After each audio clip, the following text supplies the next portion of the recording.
Toujours.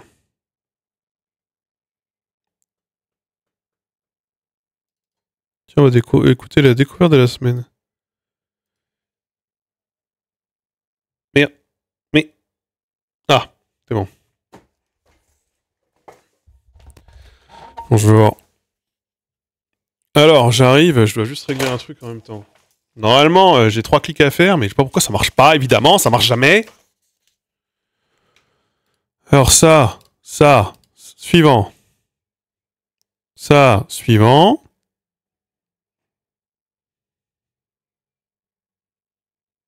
Suivant. Je vous montre pas ce que je suis en train de faire. Hein. Mais bon. Je certifie que les informations sont exactes. Oui.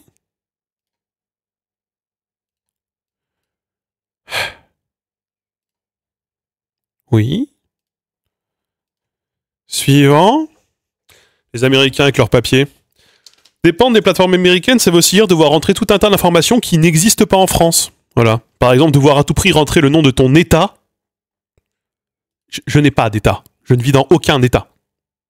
Voilà.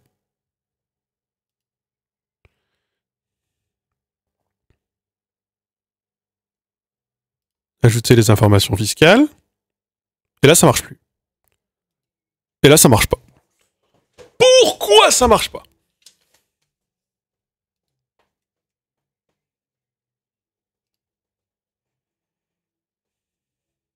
Mon état, genre dépressive. Non, ça parle d'état géographique. C'est pourquoi c'est pour Facebook. Ah, oh là, oh putain, ça les formulaires, mes couilles. Quelle est votre catégorie fiscale? Activité? Oui, j'imagine. Êtes-vous une entité résidente aux États-Unis? Non. Je suis quoi? Je suis quoi? Je suis quoi? Est-ce que je suis un grantor trust, un complex trust, un partnership? J'imagine.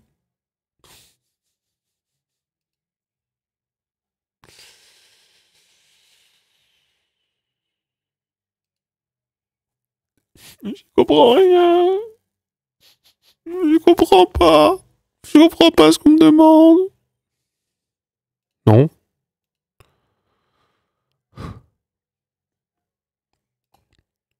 France?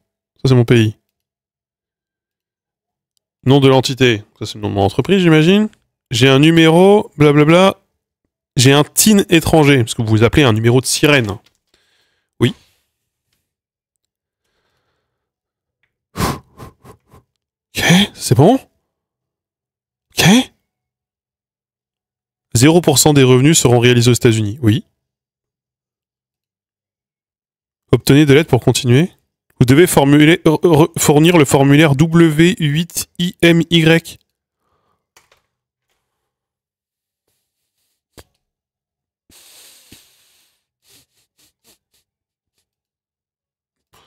Qu'est-ce que ça veut dire? J'ai compris. C'est tout. C'est tout ce que je fais.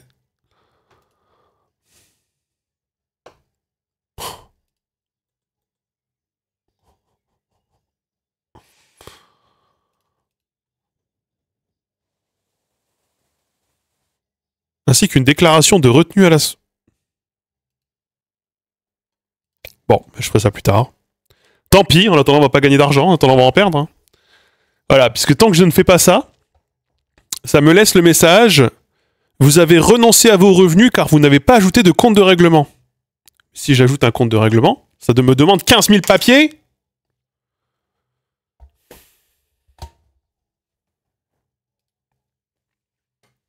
Ça me tend. Ça me tend. Vivement qu'on dépende d'une plateforme franco-française, parce qu'au moins, quand l'administration elle est défaillante en France, je sais sur qui gueuler.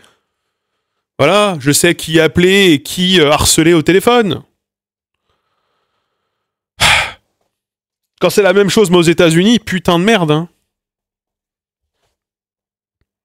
Non, non, non, il n'y a pas d'histoire de VPN. Non, non, non, non.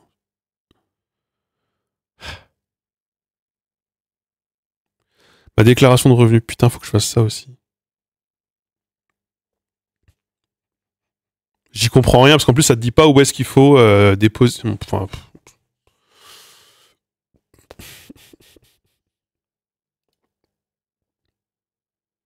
et le truc, c'est que quand tu recommences, il faut tout recommencer depuis le début.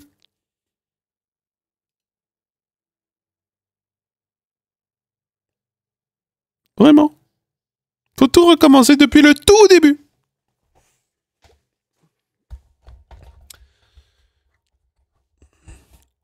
Pendant ce temps-là, Facebook, ils se rincent. Hein. Ils prennent l'argent et ils te disent nique ta mère.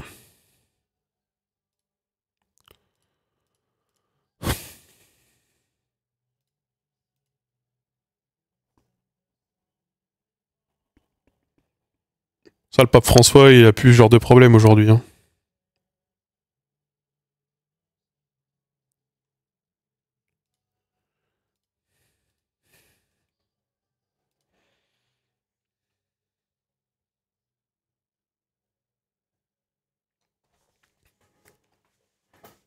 J'espère que le prochain pape, il s'appellera genre un nul nom, genre Bruno.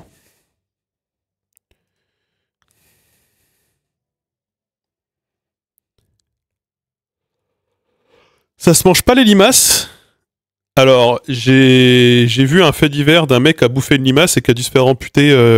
Non, qui est mort même. Qui est mort empoisonné.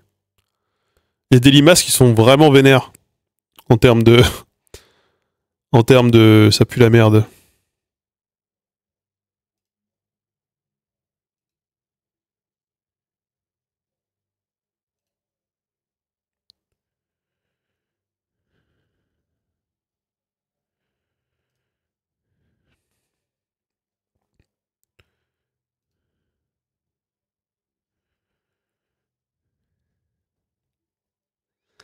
Donc, pas sûr. Après, je sais que par exemple, je l'ai appris il y a 2 jours.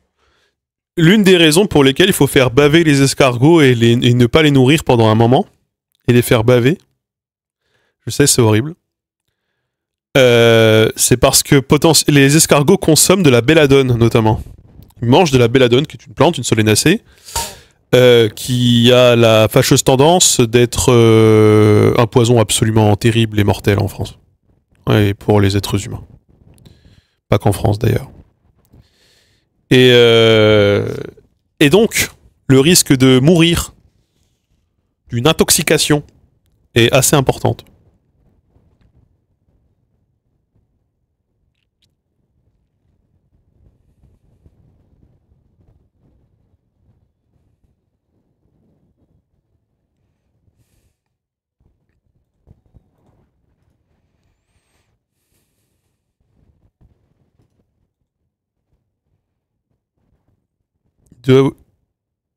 Il y a aussi qu'ils doivent se vider de leur caca. Oh bah sûrement, oui. J'imagine.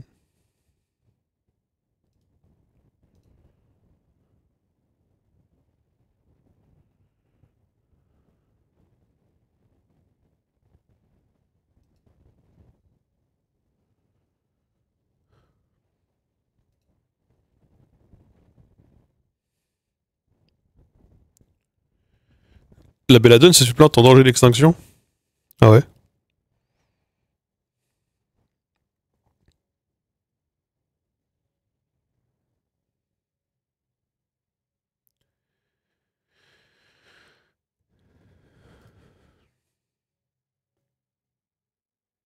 Qui s'est dit qu'un truc tout bavé comme ça va l'air bon? C'est, je pense que beaucoup d'aliments ont été découverts dans des contextes de galère. Hein.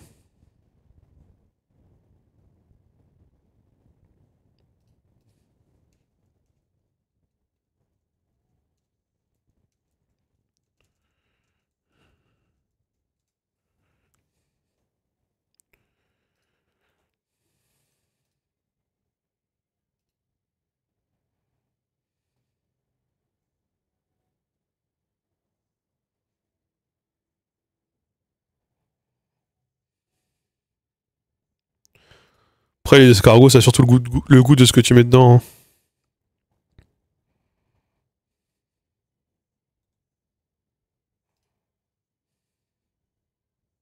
Les huîtres, ouais.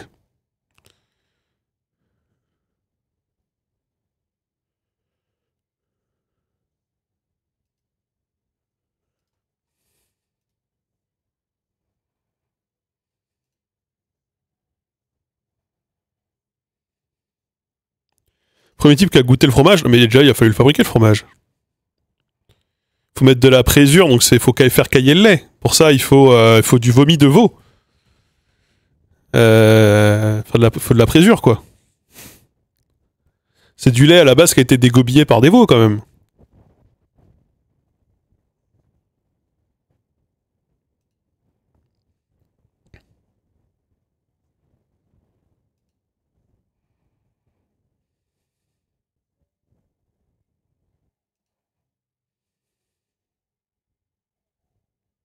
Essentiellement, c'est découvert parce que du lait a été transporté dans une outre en estomac de veau, peut-être, ouais.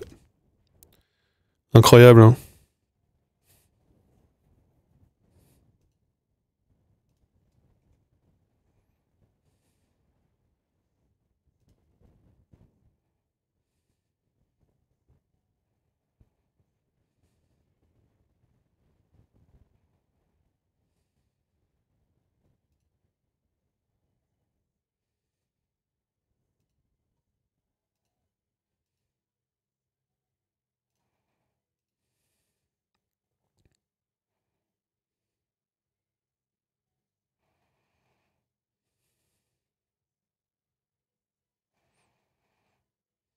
La présure, c'est des enzymes qu'on trouve dans l'estomac des veaux, notamment, oui.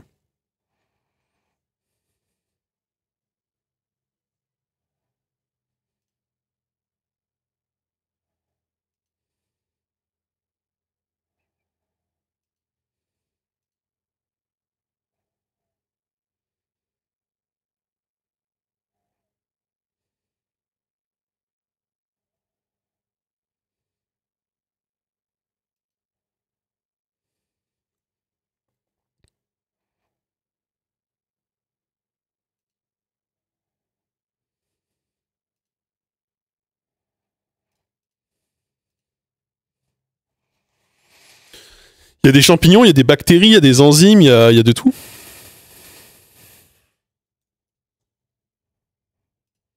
Je suis en train de refaire le formulaire en même temps. Je vais pas me laisser avouer vaincu par un formulaire qui pète les couilles, là. Lieux où sont réalisés 0%.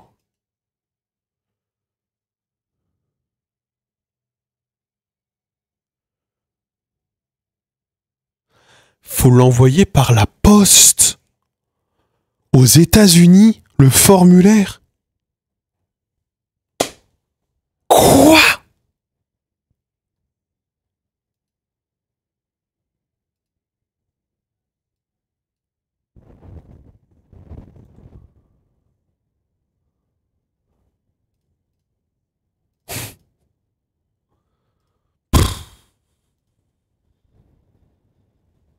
Oh là là. Quel enfer.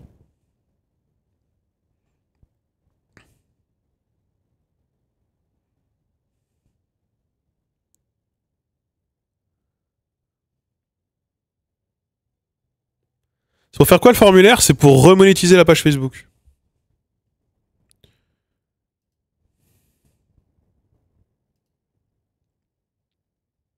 C'est vraiment trop chiant. Vraiment, j'en ai marre. Avec les droits de douane, ça va te coûter une fortune. Non, c'est pas concerné, ça, pour l'instant. On vend pas de biens physiques.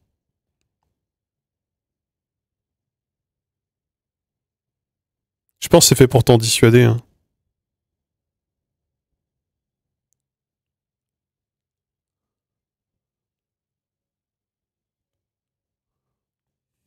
Merci Nélar pour le Prime. Attendez, je vais juste envoyer un message à notre société, à notre agence.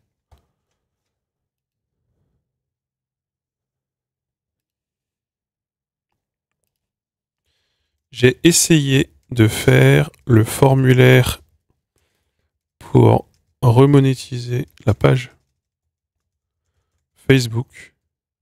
Si vous pensiez que le formulaire YouTube c'était horrible, vous êtes pas prêts. Voilà, j'envoie ça comme message histoire de bien les.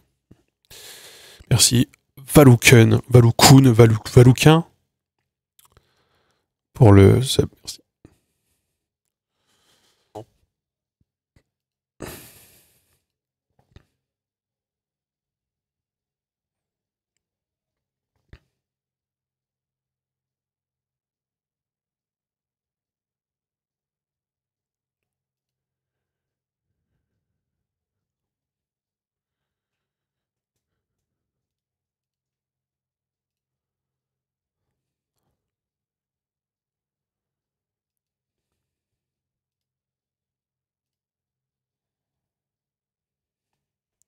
Merci Logan le sub, merci.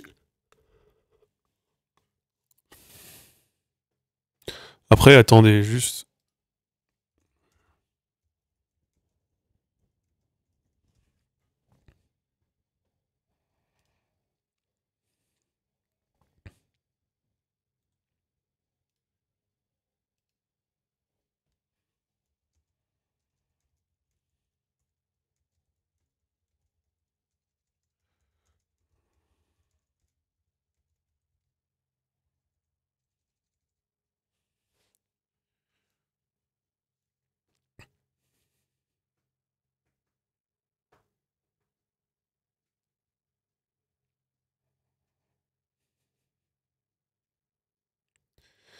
En abattoir, j'ai un pote qui bosse, ça dépend vachement ce que tu fais. Ça dépend vachement si tu bosses avec les animaux vivants ou avec les animaux morts, quoi. Apparemment, le plus facile, c'est de bosser avec les animaux déjà morts, évidemment.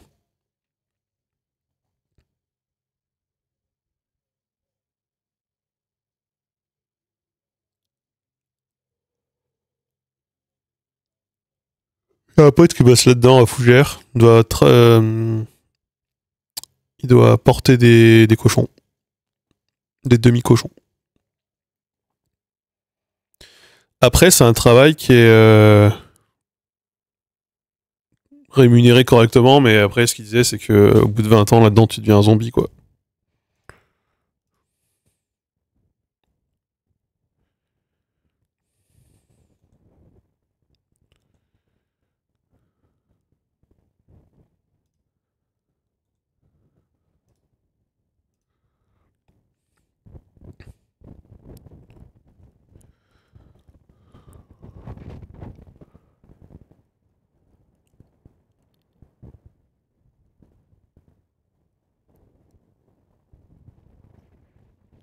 Je suis pas d'accord avec les vivants, ça doit être pire. C'est ce que je dis. C'est ce que je dis, oui. C'est plus facile avec les morts.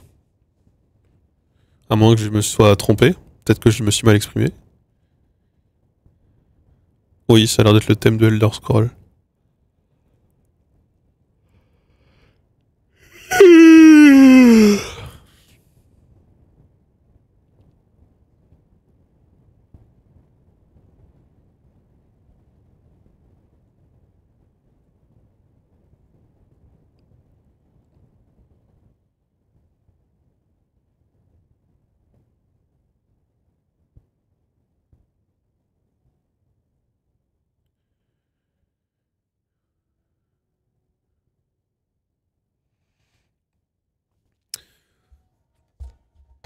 En tout cas, François, hein, si tu nous regardes, avec ta doudoune. Là, du coup, on va en bouffer pendant un moment.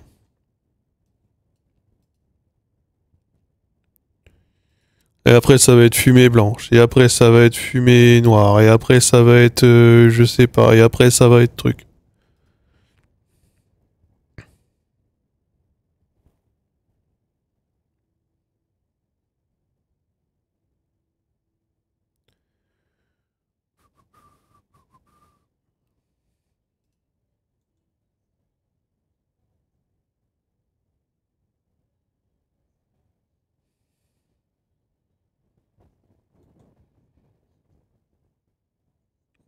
Retaillot qui dit que le RN est trop de gauche. Bah, Retaillot est d'extrême droite, oui, bon, ça.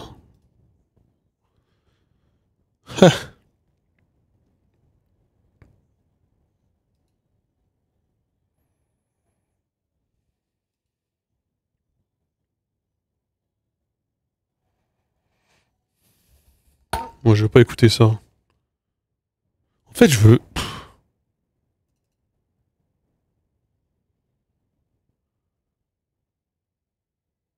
Il est nul, mon truc de la semaine, la découverte de la semaine.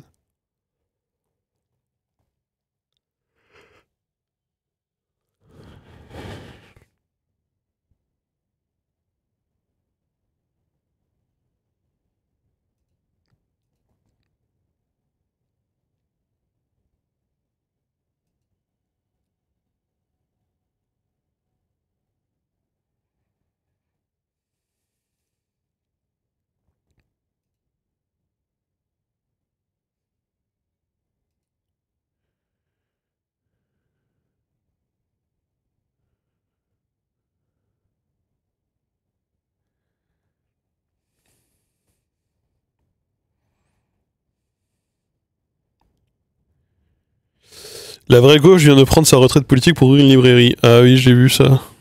Tu parles de Philippe Poutou? J'ai vu.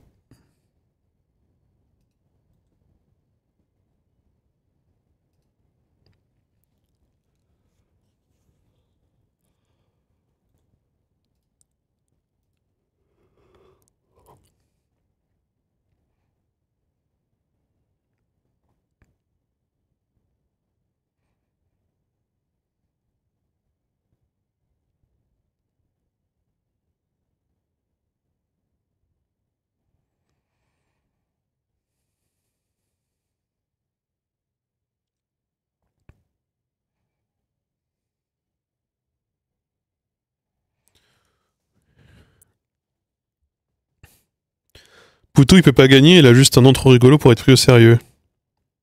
Son nom, c'est pas très loin de Pétain, hein, et il a bien réussi à diriger la France, hélas.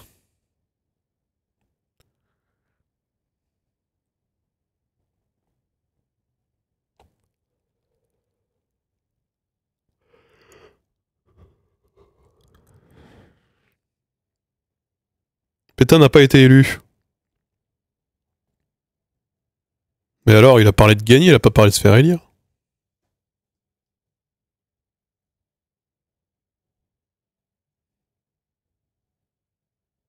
Il a parlé de gagner, il a pas parlé de se faire élire. Hein.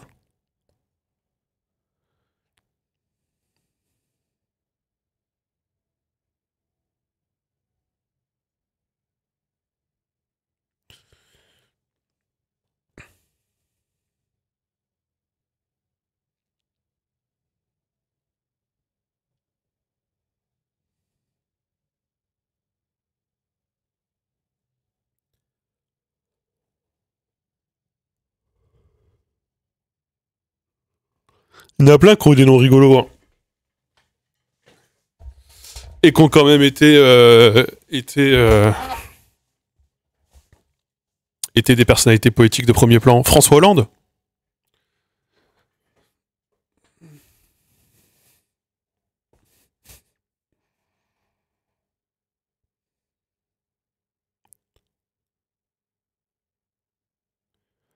Je viens de voir que Jean-Luc Mélenchon publie un vivant hommage à François dans la vie, où il assume son christianisme. Peut-être. Peut-être. Peut-être.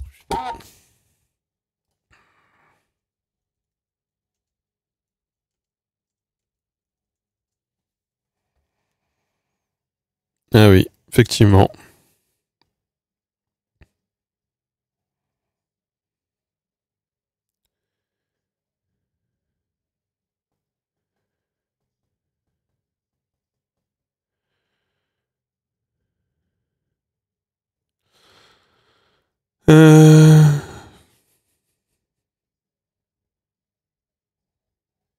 Ah, parce qu'il est argentin. Non, en gros, bon, je vais vous le résumer comme je vous résumerai du Jean-Luc Mélenchon. Bon, le pape, c'était un gars cool, et on le sait, même si on l'approchait pas, parce que il vient d'Amérique du Sud, et l'Amérique du Sud, elle est croyante et catholique, mais elle est aussi de gauche. Du coup, bah, c'était un gars cool, parce qu'il représentait un monde catholique et de gauche. Voilà. Parce que le christianisme en Amérique du Sud, ce n'est pas une théorie abstraite à l'usage de la bonne conscience bourgeoise. Là, je vous cite la phrase telle quelle. Voilà. François se chargeait d'incarner cet engagement, bien sûr, bien sûr. Il éclairait le chemin commun.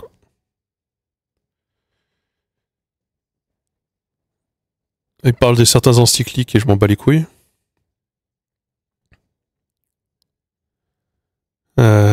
Pareil, il parle de l'évangile de Matthieu. Oh. Je n'ai aucune gêne à dire que j'ai de la peine de perdre un tel partenaire et je partage à titre personnel celle des chrétiens. Mais du coup, je comprends d'autant plus pourquoi Jean-Luc Mélenchon a été outré par la scène avec Philippe Catherine au JO. Bon, le pape François représentait une forme de l'aile gauche, peut-être, du christianisme, d'accord, mais ça, c'est quand même, désolé de le dire, une religion, et j'en viens, qui a encore du chemin à faire sur beaucoup, beaucoup de choses pour vraiment être considéré comme compatible avec les idées qu'on défend à gauche aujourd'hui, quand même. Par exemple, sur la question de la famille, sur la question de l'avortement, sur la question de la place de la femme, le pape François, il était d'accord avec absolument tout le monde dans son institution, c'est-à-dire pas de femme qui puisse gérer un ministère, ça, voilà. Les femmes, c'est fait pour faire des enfants, et l'avortement, ciao, quoi. Donc, moi, là-dessus, bon. Après, s'il est chrétien et que le pape François, oui, était sensible à des questions d'écologie, etc., après, je vais vous dire un truc. Alors là, bon. On peut pas critiquer le Dalai Lama en disant nous, abat le Dalai Lama parce que le Dalai Lama dirige à la base une théocratie et la théocratie, ça va contre, ça va contre les fondements de la gauche qui sont démocratie, république, liberté d'expression, blablabla, laïcité, défendre le pape. Tout le mal, tout le bien qu'on peut penser du pape. Le Vatican est aussi un État théocratique. Voilà.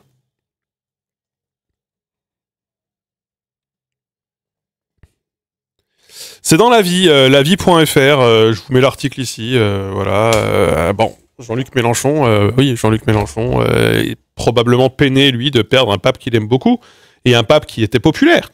C'est vrai. C'est vrai. Moi, je m'en fous un peu plus, j'avoue, voilà. Merci Léonova pour le Prime.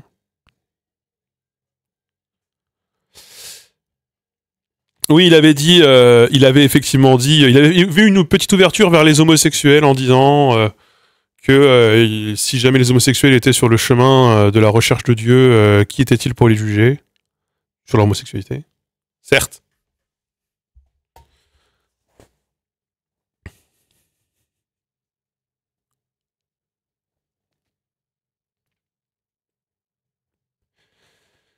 Mais je crois que pour être pape, tout progressiste comme pape que tu puisses être, faut être réac. Faut être réac.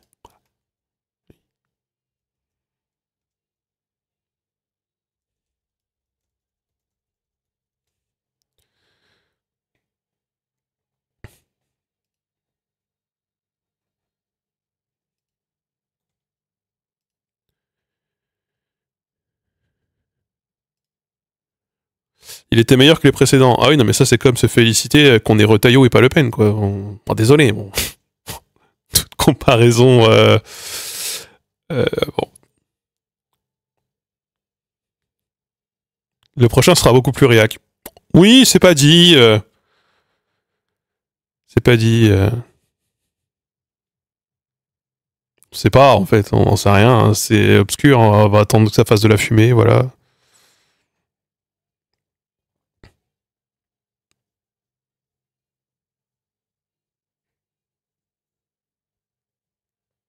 Faut être cardinal pour être pape, il me semble, oui.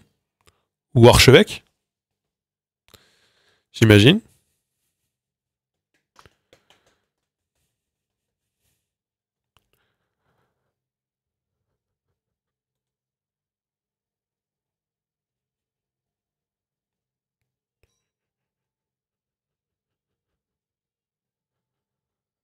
Ah, ça va fumer, on va y avoir tous les jours. En tremblant les jambes, la cam bouge. Je sais.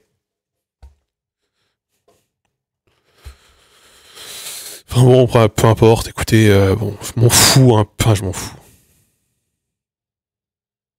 Je suis pas vraiment chrétien, donc je m'en fous un peu. Enfin, je comprends que les chrétiens soient tristes, ils ont perdu le pape. Mais bon, qu'ils soient heureux, ils vont en avoir un nouveau. Comme quoi,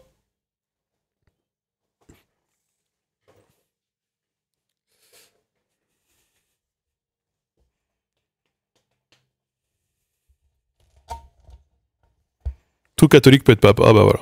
Bon. Ouais, bon, depuis 1378, seuls les cardinaux sont sélectionnés. Bon bah d'accord, bon. Là, c'est comme en théorie, tout le monde peut être Premier ministre en France, quoi. Mais bon. D'ici à ce qu'on ait la boulangère du président nommée Premier ministre, on va falloir se lever de bonne heure.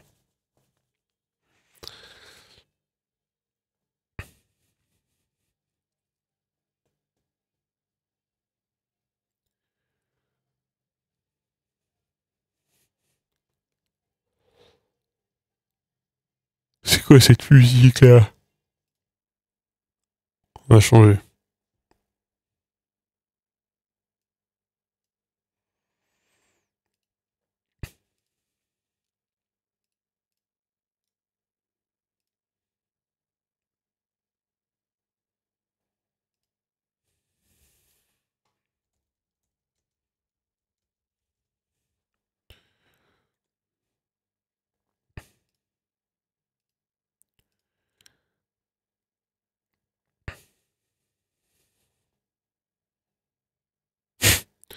Je suis en train de... Du coup, j'ai retapé Mélenchon Dalai Lama. À l'époque, Dalai Lama dit... À l'époque, pardon, Jean-Luc Mélenchon disait le Dalai Lama, vous le trouvez sympathique parce que vous avez lu Tintin au Tibet. Je n'approuve pas la théocratie, je ne suis pas d'accord pour dire que le Tibet aurait le droit à une indépendance à l'égard de la Chine. Ça, c'était sur son blog. Le Tibet est chinois depuis le XIVe siècle, blablabla. Parler d'invasion est aberrant. Et le Tibet est une société divisée en castes, des castes qui ont été abolies par Pékin. Et ce qui avait l'air d'être une bonne chose, j'imagine. Donc voilà.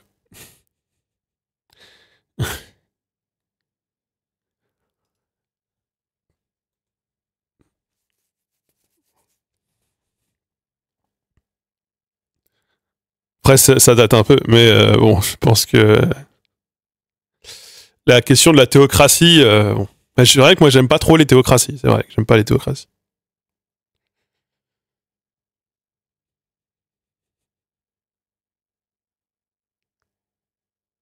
Il parle pas de l'occupation du Tibet par Pékin, bah pour lui, il n'y a pas d'occupation.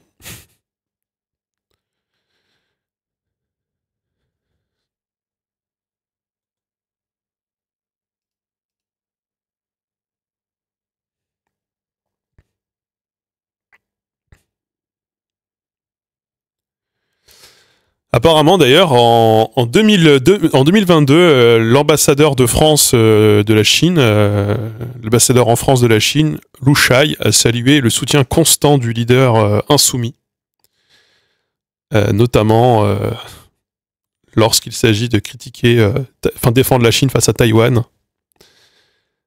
Ouais.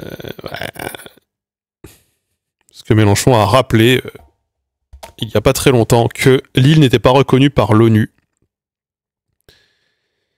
et qu'il trouve tout à fait légitime que si Taïwan se déclare indépendant, alors la Chine considère qu'une ligne rouge puisse avoir été franchie.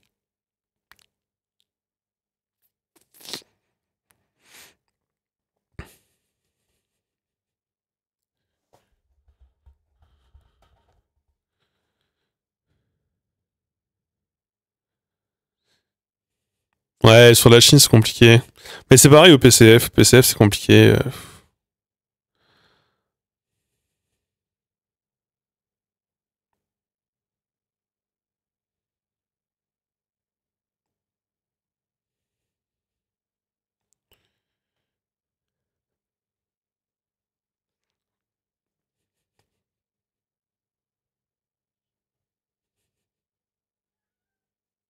Pousse-toi.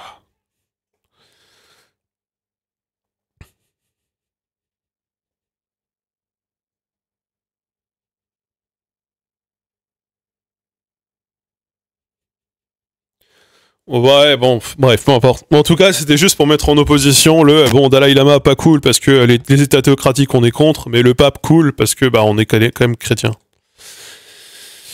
Ah ça. Bon. Moi, le Vatican, je comprends pas que ça existe encore comme pays, je veux dire, en tant que pays.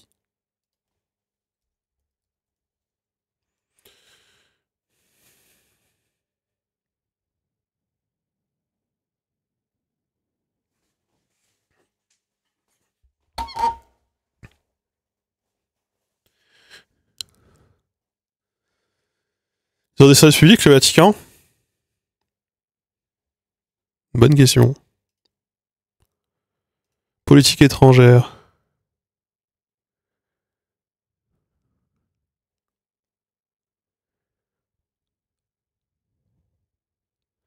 Alors, le Saint-Siège, à travers la curie romaine, placé sous la primauté pontificale de l'évêque de Rome, est l'organe du gouvernement de l'Église catholique. romaine et non de l'État de la Cité du Vatican qui fait l'objet d'une représentation internationale. Ok. Vous avez compris? Politique étrangère. Défense.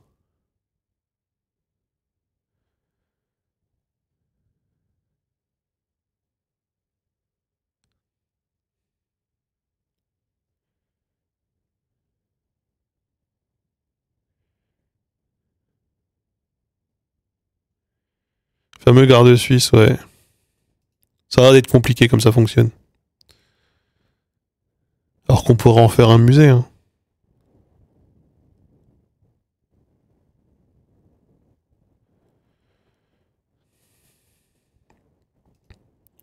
Qu'est-ce qui s'est passé avec le pape François, tiens? Qu'est-ce que le pape François a fait en tant que chef d'État? Lettre à Vladimir Poutine en 2013, journée de jeûne et prière pour la paix en Syrie, invocation pour la paix dans les jardins du Vatican avec le pape François, le président d'Israël et le président de la Palestine. Lettre à Ban Ki-moon pour les crétiens d'Irak. Rapprochement entre les États-Unis et Cuba, entre Obama et Castro en 2014.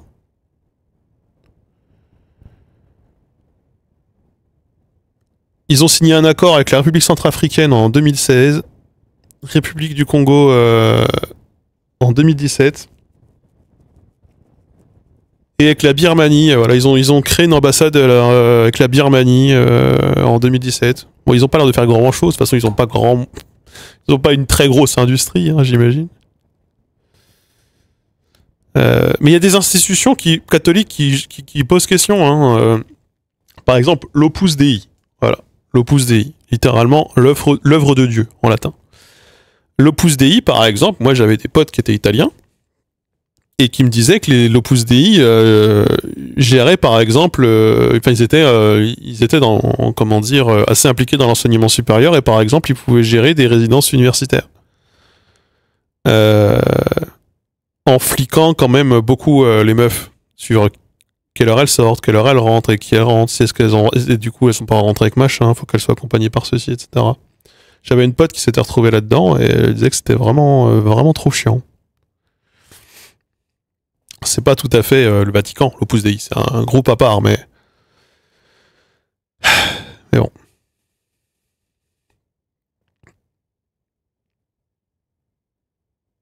Et l'Opus Dei, ça fonctionne un peu comme un pays, en vrai. Ou comme une entreprise, je sais pas trop. Compliqué. Université, bah tiens, voilà.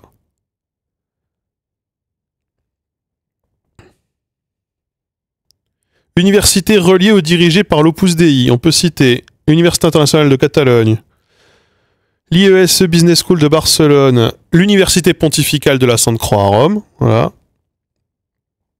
Université Campus Biomedico à Rome, Université de Puria au Pérou, Université panaméricaine à Mexico, Université des Andes à Santiago, Université de Navarre à Pamplune. Il y en a une paire, hein, je vais pas tous vous les faire. Après, moi, j'avoue, enfin, c'est vrai que je suis...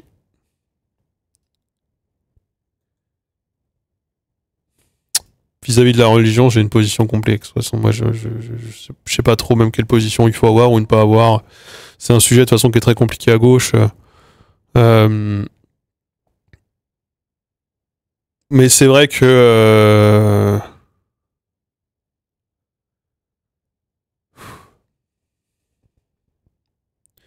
On va revenir sur des questions qu'on a déjà traitées ici. C'est faudrait-il que les prêtres soient payés par l'État, ou alors est-ce qu'il faut ou sur un modèle associatif, est-ce qu'il faudrait qu'il soit comment est-ce qu'on pourrait fonctionner, par exemple?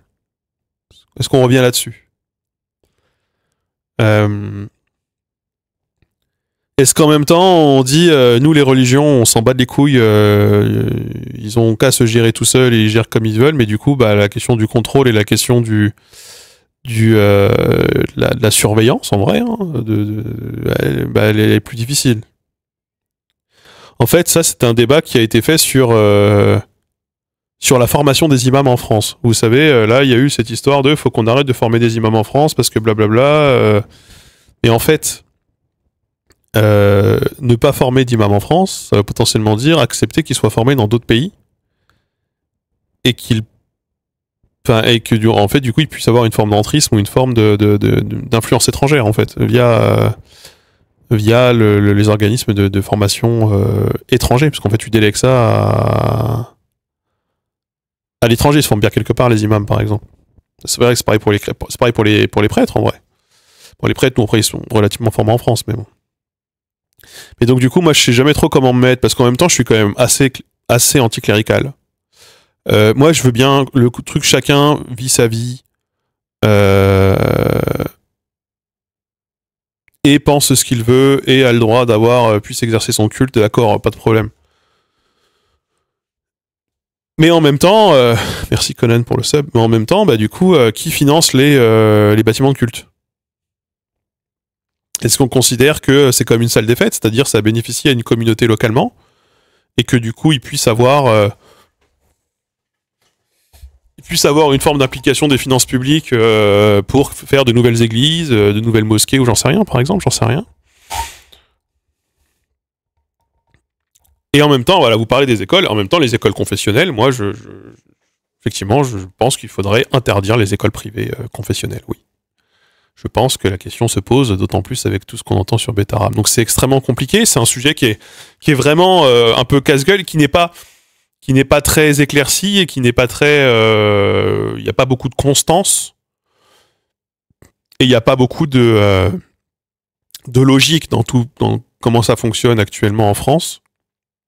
Le modèle de la laïcité à la française, d'ailleurs c'est pour ça que tout le monde en parle et que tout le monde y colle des choses différentes, est un modèle un peu complexe à comprendre, hein, parce que en même temps, on est censé être un pays laïque avec une séparation de l'Église et de l'État, et en même temps, la moitié des écoles bretonnes sont des écoles confessionnelles, par exemple.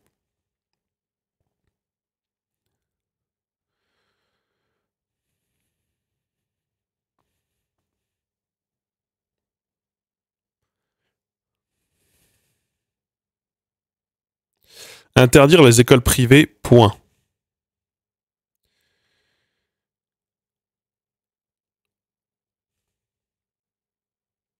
En fait, j'ai envie de dire oui. Mais actuellement, les seules écoles où vous pouvez avoir de l'enseignement en autre langue que le français, y compris en langue locale, sont dans des écoles associatives qui du coup sont considérées comme des écoles privées, parce que l'État refuse et ne reconnaît pas l'existence d'autres langues que le français sur son territoire.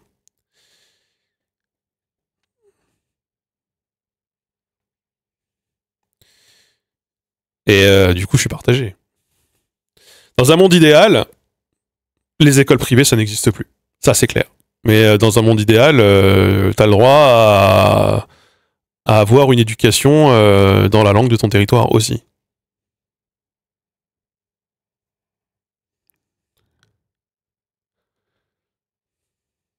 C'est privé, mais pas confessionnel. Ah non, c'est pas confessionnel, les écoles en langue régionale. Après, se pose toujours la question des écoles associatives, du problème de la dérive, éventuellement de la dérive sectaire. Mais bon. Mais moi, après, pour le coup, sur la question d'enseignement supérieur, je suis pour supprimer les grandes écoles aussi. Les grandes écoles, ça n'existe plus. L'université, ça suffit. Il y a l'université publique, et c'est tout. C'est quoi la langue du territoire à Rennes, par exemple? Eh ben, c'est aux Rennais de décider.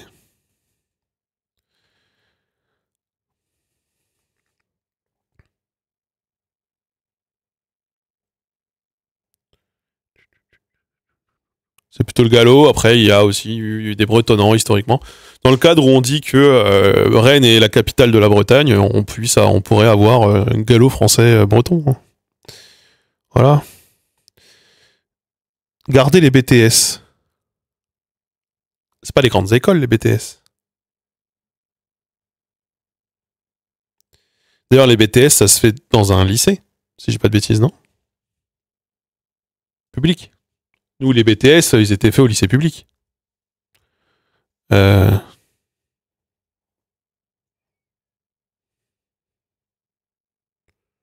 C'est pas l'université. Non mais... Comprenez ce que je veux dire.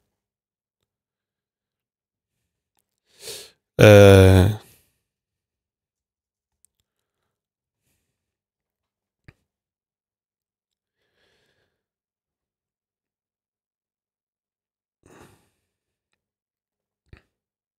suis perdir à Mayotte, j'ai fait toute ma carrière en Outre-mer, l'inégalité est incroyable, juridique et néocoloniale. Je ne sais pas ce que c'est perdir. Personnel de direction, d'accord. Le fait qu'il y ait des grandes écoles où l'État investit massivement plus, des trucs comme l'ENS par exemple, qui est censé être des trucs d'excellence et tout. Moi, je suis désolé, mais c'est non. C'est juste encore une carotte pour que la bourgeoisie flèche beaucoup plus de moyens vers ses filières que vers les filières de Monsieur Tout-le-Monde. Donc non.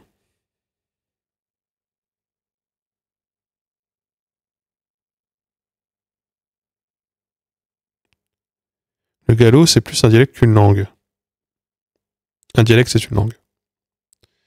Il n'y a pas d'opposition entre dialecte et langue.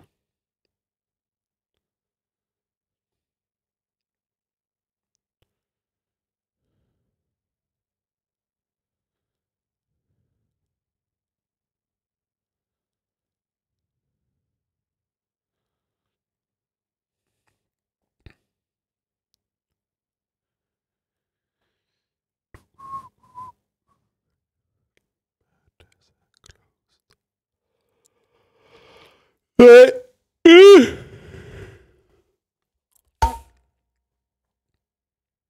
Vous voulez qu'on parle d'un tout autre sujet? C'est un post